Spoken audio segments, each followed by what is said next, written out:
Hello दोस्तों, स्वागत है आपका आपके अपने YouTube channel create wealth with Atul में। मैं हूं आपका दोस्त अतुल गोयल। आज हम बात करेंगे एक पब्लिक सेक्टर कंपनी की जो कि कॉल्स में डील करती है और आने वाले टाइम में काफ़ी डाइवर्सिफाइड होने वाली है। डिविडेंड काफ़ी हाई पे करते हैं। कैसी न्यूज है इसके ऊपर, कैसे रिजल्ट्स इसने पेश किए थे, क्या आने वाले टाइम में अच्छे रिजल्ट्स आ सकते हैं इसके, जो डाइवर्सिफिकेशन कर रहे हैं उससे ये कंपनी कहाँ तक जाती हुई नजर आएगी, लो लेवल से कितना ऊपर है और क्या टारगेट्स दे सकता है, किस टाइप के इन्वेस्टर्स को, ट्रेडर्स को इसके अंदर इन्वेस्ट करना चाहिए पैसा, और कितना रिस्क और रिवार्ड इसके अंदर बनता है, किस लेवल के ऊपर खड़ा हुआ है, उसके ऊपर भी हम बात करेंगे। ये जो चार्ट आप देख रहे हैं इसके ऊपर बिल्कुल हम बात करेंगे कि अगर एक रेजिस्टेंस ये फेस कर रहा है, उसको ब्रेक किया है, तो क्या ये वो सपोर्ट को मेंटेन कर पाएगा। अब उस चीज़ के ऊपर भी बात करेंगे। तो बात करते हैं कोल इंडिया की। सबसे पहले हम प्राइस को देखते हैं। जो प्रीवियस क्लोज था 152.05 पे क्लोज हुआ था। मार्केट काफ़ी डाउन थी फ्राइडे के सेशन में 5 मार्च को। तो आप देख सकते हैं इसके अंदर जो फ्लैट जो है बंद होते हुए नजर आया 151.70 की गिरावट के साथ। हाई जो था 152.70 का था और लो आप देख सकते हैं 149.70 का था, जो एक सपोर्ट जोन मैंने आपको बताया उसके आसपास बंद होते हुए ये नजर आया है, उसको टच करते हुए नजर आया है। 52 वीक हाई देखेंगे तो 180 के आसपास का है और लो देखेंगे 109.95 का, जो कि अभी रिसेंटली इसने कोविड टाइम के आसपास ही बनाया है। तो वहां से स्टॉक दे सकते हैं 30-40% के आसपास ऊपर आ चुका है। और इसके बाद आप देखें 5 मार्च 2021 यानी कल के दिन सेकंड इंटरिम डिविडेंड जो पे करना था उसके लिए एक बोर्ड मीटिंग थी। 11 फरवरी 2021 को इन्होंने क्वार्टरली रिजल्ट्स पेश किए थे। तो इन दोनों पे ही हम बात करेंगे कि किस टाइप का डिविडेंड पे किया है, क्या निकल कर आया है उसके मीटिंग के अंदर। तो आप देख सकते हैं Coal India board approves interim dividend of ₹5 per share. तो ₹5 पर शेयर ये इंटरिम डिविडेंड दे रहे हैं। 150 के आसपास का शेयर चल रहा है। तो आप देख सकते हैं 3-3.5% के आसपास की वैल्यू यहाँ पर भी आपको निकल कर आती है। तो ये जो है Coal India has fixed 16 March as record date for the purpose of payment of second interim dividend on equity shares for 2021। तो आप देख सकते हैं कि ये जो है काफ़ी अच्छी न्यूज़ है कि ₹5 पर शेयर जो है इक्विटी डिविडेंड दिया जा रहा है ₹10 की फेस वैल्यू के ऊपर। इससे पहले जो रिजल्ट्स थे उसको भी हम देखेंगे क्वार्टर ऑन क्वार्टर। अगर इसे कंपेयर करें तो आप देखेंगे 11.76% का जंप इसके अंदर आपको क्वार्टर ऑन क्वार्टर देखने को मिला था। और प्रॉफिट्स को देखें तो 11.39% के आसपास का जंप प्रॉफिट्स के अंदर भी देखने को मिला था। इसके बाद अगर देखें ईयर ऑन ईयर कंपैरिजन करें तो टोटल इनकम जो थी डिप हुई थी 6.13% ईयर ऑन ईयर। अगर इस दिसंबर क्वार्टर को कंपेयर करें पिछले दिसंबर क्वार्टर यानी 2019 से कंपैरिजन करें तो टोटल इनकम जो है 6.13% डिप हुई है।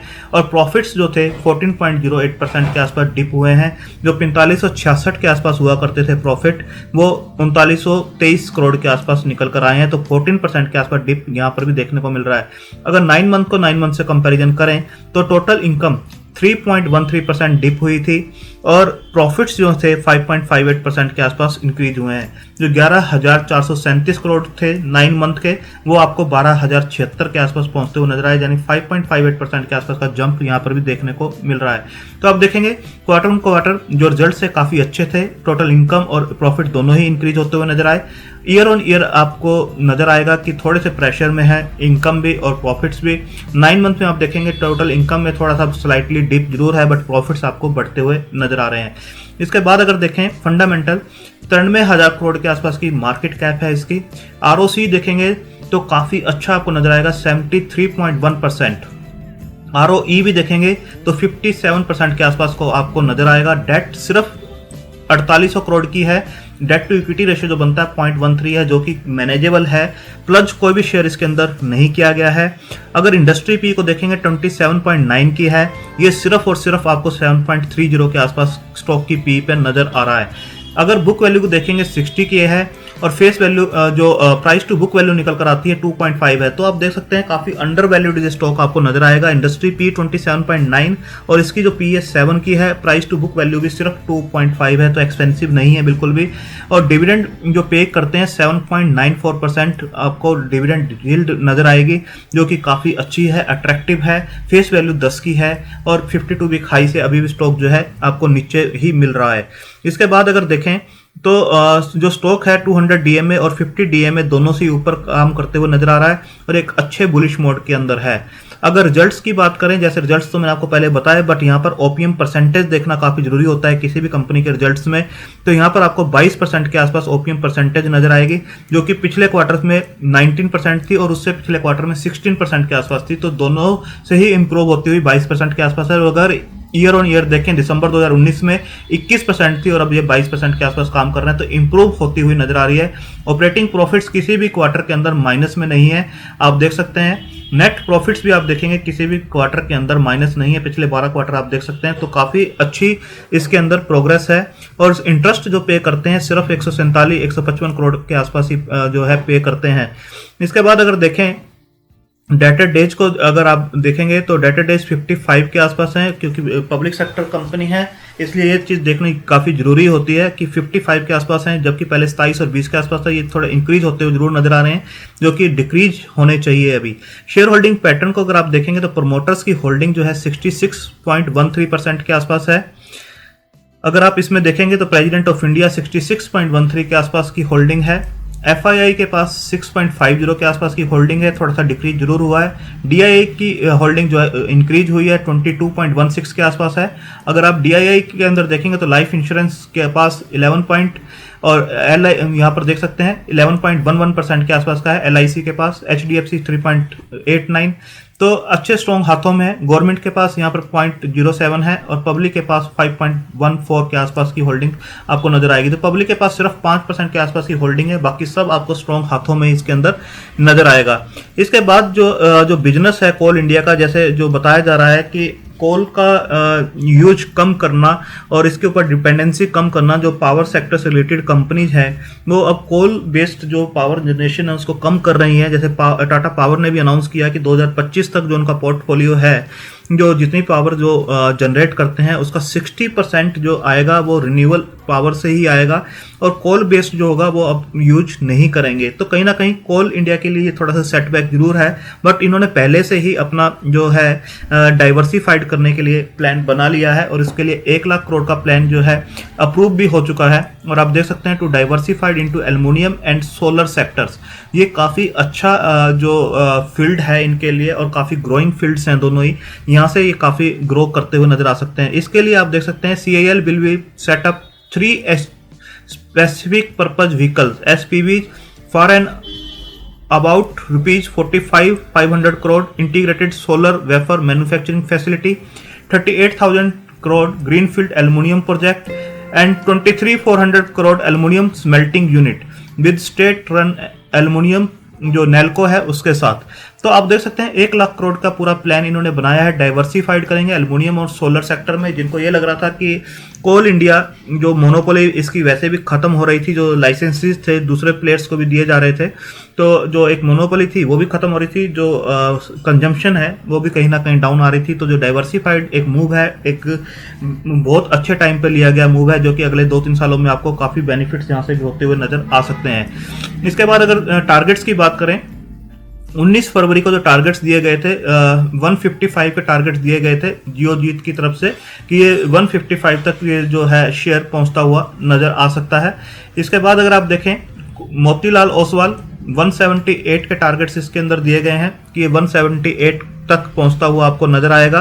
तो आप देख सकते हैं जो पावर डिमांड है, जैसे मैंने आपको बताया, उसका जो इम्पैक्ट है वो थोड़ा सा इसके ऊपर दिखाई दे सकता है, बट जैसे जैसे पावर डिमांड इंक्रीज होगी तो कोल इंडिया का भी जो सिचुएशन है वो इंप्रूव होती हुई नजर आ सकती है और 178 के टारगेट्स यहाँ पर भी दिए गए हैं।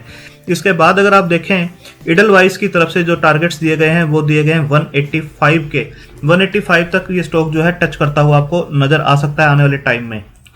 तो 185 अभी स्टॉक जो है 150 के आसपास चल रहा है, तो यहाँ से भी आपको जो है 20% के आसपास का ऊपर रिटर्न्स मिलते हुए नजर आ सकते हैं। इसके बाद ये थे फंडामेंटल्स, डिविडेंड कैसे पे करते हैं, डाइवर्सिफाइड कैसे कर रहे हैं और रेशियोज कैसी हैं वो सब बताया मैंने, रिजल्ट्स कैसे हैं। अब टेक्निकल्स पे बात करें तो मूविंग एवरेज जो है 13 जो है बाय है, एक न्यूट्रल और एक सेल है, यानी स्ट्रॉन्ग बाय की तरफ इंडिकेट किया जा रहा है कि इसे बाय करके चलना चाहिए। ऑसिलेटर्स जो है 9 न्यूट्रल है, एक बाय है और एक सेल है, यानी बाय की तरफ इंडिकेट किया जा रहा है कि इसे बाय करके चलना चाहिए। मूविंग एवरेज स्ट्रॉन्ग बाय की तरफ और ऑसिलेटर बाय की तरफ इंडिकेट कर रहे हैं।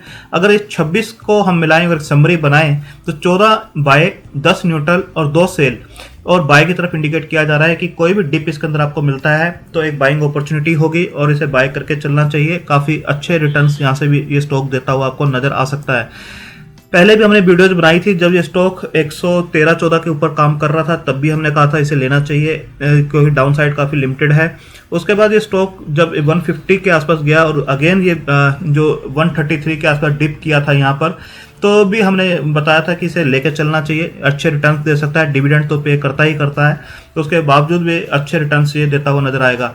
अगर इसे वीकली चार्ट के ऊपर देखें तो एक जो आपको यहाँ पर जो है एक ट्रेंड लाइन अगर हम ड्रॉ करें तो एक ब्रेकआउट दिया था इसने अभी रिसेंट में, जो कि जो ब्रेकआउट बनता है आप देखेंगे बिल्कुल ब्रेकआउट के आसपास ही ये स्टॉक है, जो कि 149.70 के आसपास का ये जो लेवल है वो निकल कर आता है कि अगर इस लेवल से ऊपर ये स्टॉक बनता है, इसके ऊपर क्लोजिंग देता है, जो कि लास्ट वीक में जो वीकली कैंडल है लास्ट वीक में इसने इसके ऊपर ही क्लोजिंग दी थी, जो क्लोजिंग आई थी 152.2 के आसपास की आई थी, उसके बाद शेयर जो है 163 तक भी गया था और अभी ये स्टॉक जो है लास्ट सेशन में 149.7 को ही टच किया है, द्वारा रीटेस्ट किया है उस लेवल को और अब जो है स्टॉक यहाँ का अगर इस लेवल को मेंटेन करता है, इसके ऊपर ही क्लोजिंग रहती है इसकी 149.7 से ऊपर, तो एक अच्छा मोमेंटम धीरे धीरे अगेन पकड़ता हुआ नजर आ सकता है और डाउन साइड काफ़ी इसके अंदर लिमिटेड दिखाई देती है।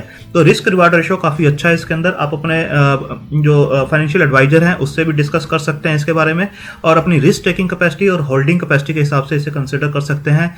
स्लो मूविंग है, पेशेंस थोड़ी रखनी होगी, बट डिविडेंड अच्छे पे करते हैं, वहां से भी अच्छा रिटर्न आता है और जो स्टॉक एप्रिशिएट होता है उससे थ्रू भी अच्छे रिटर्न्स मिल सकते हैं। तो आपको थोड़ा पेशेंस और थोड़े क्वार्टर्स वेट करना होगा, ये अच्छे रिटर्न्स आपको देता हुआ नजर आ सकता है। थैंक यू, धन्यवाद।